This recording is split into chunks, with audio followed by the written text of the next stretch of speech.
नहमदुहु व नुसल्ली अला रसूलिहिल करीम अम्मा बाद। अस्सलामु अलैकुम वरहमतुल्लाहि वबरकातुहू।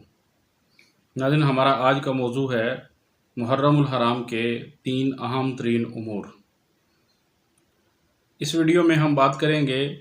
मुहर्रम में 3 अहम तरीन काम क्या हैं, कौन से काम जो हैं वो करने चाहिए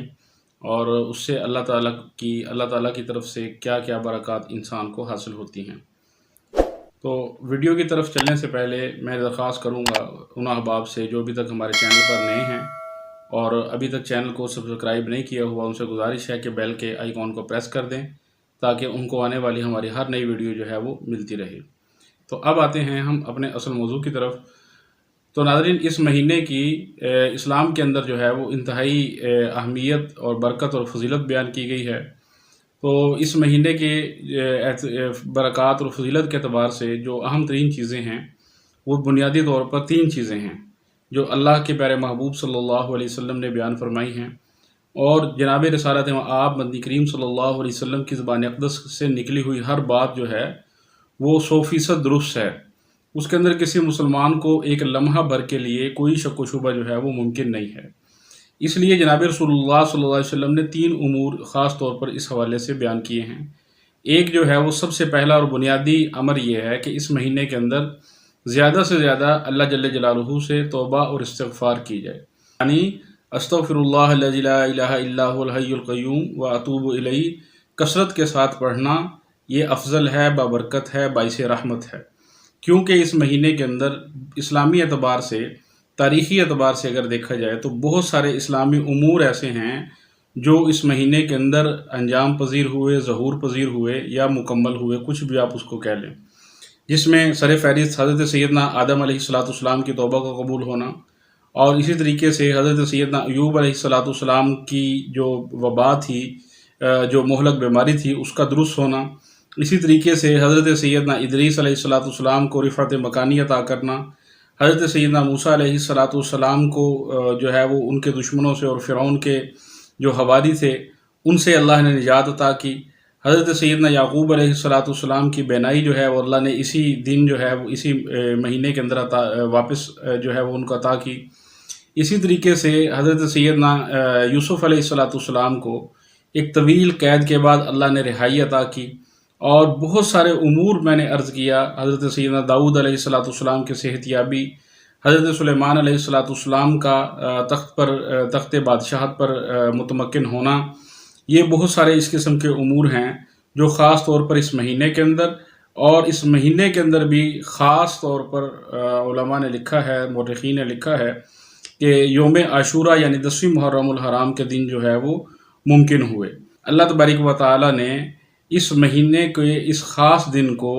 यानी यौम आशूरा के दिन को इस एतबार से भी ये फ़जीलत अता फ़रमा रखी है कि बहुत सारी अहादीस में इसकी फ़ज़ाइल और बरक़ात मजमूई तौर पर बयान किए गए हैं, मगर ख़ास तौर पर इस दिन के भी बहुत सारे फ़ज़ाइल और बरक़ात जो हैं वो बयान किए गए हैं। मिसाल के तौर पे एक हदीस पाक सैयदा हज़रत आयशा सिद्दीक़ा रज़ी अल्लाह तआला अन्हा उम्मुल मोमिनीन तय्यबा ताहिरा से मनक़ूल है, इरशाद फरमाया कि मन साम यौमन मिनल मुहर्रमी फ़लहु बिकुल्लि यौमिन सलासून यौमा, यानी मुहर्रम के अय्याम में से किसी भी एक दिन का कोई रोज़ा रख लेना आम महीनों के जो 30 रोज़े हैं उनके बराबर है। एक रोज़ा मुहर्रम का आम महीनों के 30 रोज़ों के बराबर है। तो इस एतबार से भी अल्लाह तबारक व तआला ने इस महीने को ख़ास तौर पर ये बरकत अता फ़रमा रखी है कि जो शख्स इस महीने के अंदर तौबा करता है। और दूसरा अमर जो है वो रोज़ा रखना है आशूरा का। ये इसके बहुत सारे फ़ज़ाइल और बरक़ात हैं कि जो शख्स आशूरा के दिन यानी 10वीं मुहर्रमुल हराम के दिन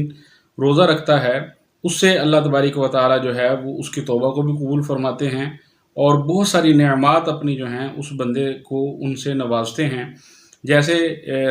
बुनियादी तौर पर एक हदीस मिलती है, जनाब रसूलुल्लाह सल्लल्लाहु अलैहि वसल्लम ने इरशाद फरमाया कि मुझे गालिब गुमान ये है कि 10वीं मुहर्रमुल हराम का रोज़ा रखने से अल्लाह गुज़िश्ता 1 साल के तमाम गुनाह जो है वो माफ़ फरमा देंगे। इसी तरीके से हज़रत क़तादा रज़ी अल्लाह अन्हु से एक रवायत मनक़ूल है, फरमाया कि जनाब रिसालत आप मदनी करीम सल्लल्लाहु अलैहि वसल्लम ने इरशाद फरमाया کہ یوم عرفہ کا نفلی روزہ رکھنا یعنی 9 ذی الحجہ کا، اور اسی طریقے سے اس کے 2 سال کے گناہ، اس سے 2 سال کے صغیرہ گناہ معاف ہوتے ہیں۔ لیکن جو شخص جو ہے وہ عاشورہ کا روزہ رکھتا ہے 10ویں محرم الحرام کا، اس سے جو ہے وہ اللہ گزشتہ 1 سال کے گناہ جو ہے وہ معاف فرما دیتے ہیں۔ اسی طریقے سے حضرت سیدنا عبداللہ ابن مسعود رضی اللہ عنہ سے ایک روایت منقول ہے، ارشاد فرمایا کہ جو شخص اس مہینے کے اندر روزہ رکھتا ہے، اللہ تبارک و تعالیٰ اس کے گزشتہ 1 سال کے گناہوں کو معاف فرماتے ہیں۔ حضرت علی رضی اللہ عنہ سے بھی اسی قسم کی ایک روایت منقول ہے۔ تو اس مہینے کے اندر اور خاص طور پر اس دن کے اندر جو ہے یوم عاشورہ کے دن کے اندر روزہ رکھنا، اس چیز کی ترغیب حدیث پاک کے اندر بیان کی گئی ہے۔ یہ باعث برکت ہے، باعث رحمت ہے، باعث فضل ہے، اور اس سے جو ہے وہ گھر کے اندر اللہ جل جلالہ بہت ساری رحمتیں، بہت ساری برکتیں، بہت ساری فضیلتیں جو ہے وہ عطا فرماتے ہیں، اور گھر والوں کو جو ہے وہ اللہ جل جلالہ تکالیف سے، مصائب سے، بیماریوں سے، اچانک جو ہے وہ کسی بھی قسم کی مصیبت سے جو ہے وہ اللہ محفوظ رکھتے ہیں۔ اس لیے اس دن روزہ کا اہتمام کرنا چاہیے خاص طور پہ۔ اور جو تیسری چیز بیان کی گئی ہے، تیسری چیز یہ ہے کہ اس دن کے اندر جو یوم عاشورہ ہے، خاص طور پر 10ویں محرم الحرام، اس دن اپنے اہل و عیال پر فراخ دلی کے ساتھ خرچ کرنا چاہیے۔ یعنی جو عام روٹین میں خرچ کر رہے ہیں، جتنا عام روٹین میں خرچ کر رہے ہیں اس سے کچھ بڑھا کے، جس طرح کا عام روٹین میں خرچ کر رہے ہیں اس سے زیادہ اچھا جو ہے وہ اس خاص دن کے اندر جو ہے وہ اپنے اہل و عیال پر، اپنے بچوں پر، بیوی پر جو ہے وہ خرچ کرنا چاہیے۔ اور اسی طریقے سے اپنے اعزاء، اقربا، رشتہ دار، ان کی اگر کوئی دعوت کا اہتمام ہو جائے تو پھر تو کیا ہی سبحان اللہ ہے، بہت اچھی بات ہے۔ اور اگر جہاں تک گھر والوں کی بات ہے تو گھر والوں پر تو جو ہے وہ خاص طور پر اس دن کے اندر جو ہے وہ یوم عاشورہ کے دن جو ہے وہ زیادہ فراوانی کے ساتھ خرچ کرنا چاہیے۔ جناب رسول اللہ صلی اللہ علیہ وسلم کی ایک حدیث ہے، ارشاد فرمایا کہ جو شخص عاشورہ کے دن اپنے گھر والوں پر، اہل و عیال پر کشادگی کے ساتھ، فراخ دلی کے ساتھ خرچ کرتا ہے تو اللہ تبارک و تعالیٰ اس شخص کو پورا سال جو ہے وہ اس کے رزق کی فراوانی فرماتے ہیں۔ تو اس حوالے سے بھی یہ عمل جو ہے وہ بڑا مناسب اور بڑا باعث برکت ہے۔ اب ہمارے ہاں کیا ہوتا ہے کہ محرم الحرام کے دن ہم پورا خاص طور پہ یوم عاشورہ کا دن پورا کا پورا دن جو ہے وہ لہو لعب کے اندر، گھومنے پھرنے کے اندر، اور اسی طریقے سے جلسہ جلوس اٹینڈ کرنے کے اندر، گلیوں بازاروں میں دوستوں کے ساتھ گھومنے کے اندر، ان چیزوں کے اندر اپنا وقت جو ہے وہ ضائع کر دیتے ہیں۔ جبکہ اس دن جو ہے وہ اللہ تبارک و تعالیٰ کا اور اللہ کے پیغمبر کا حکم یہ ہے کہ زیادہ سے زیادہ توبہ کی جائے، زیادہ سے زیادہ جو ہے وہ رجوع الی اللہ کیا جائے، زیادہ سے زیادہ جو ہے وہ اللہ سے مناجات کی جائیں، اور اپنے اہل و عیال پر خرچ کیا جائے، اور روزہ رکھا جائے۔ یہ نہیں کہ جو ہے وہ گلیوں میں گھوم پھر رہے ہیں اور جہاں سے ملتا ہے جناب کھا رہے ہیں، پی رہے ہیں، تو یہ عمل جو ہے وہ نامناسب عمل ہے۔ اگر یوم عاشورہ کے دن ہم خرچ کرنے کا اہتمام کریں گے اور روزہ رکھیں گے، روزے کا اہتمام کریں گے، اور اللہ تبارک و تعالیٰ سے توبہ اور استغفار کریں گے، یہ بھی علاج ہے رزق کی بندش کا۔ اگر کسی شخص کے ہاں رزق کی بندش ہے اور وہ چاہتا ہے کہ اللہ میرے رزق کو فراخ کر دیں، میرے رزق کو کشادہ کر دیں، میرے گھر کے اندر برکات عطا کر دیں، تو اس کے لیے 3 عمل انتہائی ضروری ہیں۔ ایک، کثرت کے ساتھ توبہ استغفار کرنا، دوسرا یوم عاشورہ کے روزے کا اہتمام کرنا، تیسرا جو ہے وہ خاص طور پر یہ کہ وہ